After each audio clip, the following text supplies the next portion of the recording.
Theory of evolution को। Theory of evolution में बताता चलूं अपने नाज़रीन को भी और आपको भी थोड़ा सा।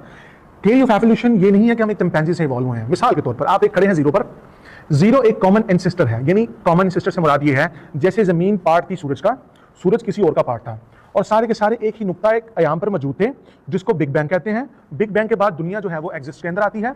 जमीन पे टेम्परेचर होने की वजह से अर्थ के ऊपर एक लाइफ एग्जिस्ट करती है। मिसाल के तौर पे हम दुनिया के अंदर पैदा होते हैं सेक्सुअल इंटरकोर्स की वजह से, ठीक है। जब मादा हमारा बेबी एक्ट तक पहुंचता है तो उसके नजरिए में एक मादा वजूद के अंदर आता है जो स्पाइनल कॉर्ड बनती है और दिल की धड़कन दरियाफ्त होती है, उससे हम एक जनते हैं मादे की शक्ल में। लेकिन शुरू में जब कॉमन एंसेस्टर मौजूद था जमीन के अंदर, फर्स्ट सेल जब जमीन के अंदर इवॉल्व हुआ, तो सर यहाँ पे सबसे बड़ा सवाल ये पहुंचता है कि why God create dinosaur and dinosaur which praised God. Dinosaur किस खुदा की प्रोसेस किया करते थे, ताकि आप थोड़ा सा इस बारे में जवाब दें, फिर मैं आगे इस सवाल को थ्योरी ऑफ एवोल्यूशन को आगे लेकर बढ़ सकूं।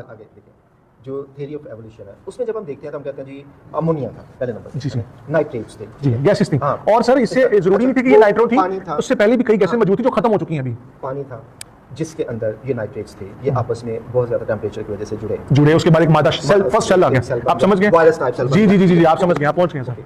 ये सारी बातें जो ना ये तो है साइंस का नॉलेज, ठीक, साइंस ये कहती है। अब मसला यह है, मैं ये कहता हूँ कि एक हाइड्रोजन लिया आपने, ले लिया, अच्छा, अब हाइड्रोजन की गैस जो है वो उसकी सारी प्रॉपर्टीज अलग हैं, ऑक्सीजन की सारी प्रॉपर्टीज अलग हैं। हाइड्रोजन को ऑक्सीजन के साथ मिलाएं तो जो चीज बनी वो वाटर बना, उसकी प्रॉपर्टीज इन दोनों से अलग हैं, ठीक हो गया।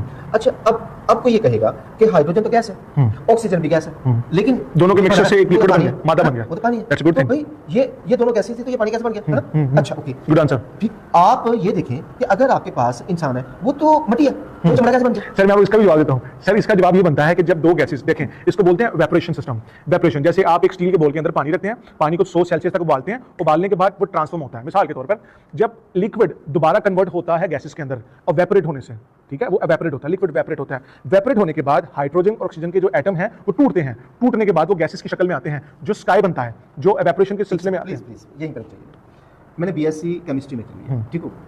अब पहली बात ये है कि ऐसा नहीं होता, सिंपल लिक्विड जो वेपोरेशन की तरफ आते हैं, ठीक है। मैं इसका वो स्टूडेंट टीचर ठीक है, मैं केमिस्ट्री पढ़ा, जी जी कंटिन्यू। अब मैं केमिस्ट्री पढ़ा रहा हूं तो मुझे तो पता ही है ना कि ये क्या है। बड़ा मजा आ रहा है सर आपसे बात करके। इनफैक्ट होता क्या है, जब पानी को बॉईल करते हैं, 100 सेल्सियस तक, यस 100 डिग्री सेंटीग्रेड, जब आप पानी को बॉईल करते हैं वो कभी भी हाइड्रोजन और ऑक्सीजन में चेंज नहीं होता। गैसेस, सर पानी गैसेस में तो चेंज हो गया ना। बात तो सुनिए प्लीज बात सुनिए, वो कभी भी हाइड्रोजन और ऑक्सीजन में चेंज नहीं, गैसेस में चेंज नहीं होता, जी जी, नेवर एवर गैसेस में।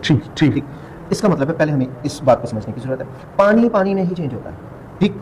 और वो जो पानी के मॉलिक्यूल्स हैं इनफैक्ट कोवेलेंट बॉन्ड के साथ जुड़े होते हैं, ठीक। कोवेलेंट बॉन्ड के दरमियान गैप आ जाता है, ठीक, बॉन्ड जिसकी वजह से वो गैसेस में गैस बन जाता है, लेकिन वो पानी ही रहता है, हाँ। H2O जी। साथ हाइड्रोजन बॉन्डिंग, ठीक है।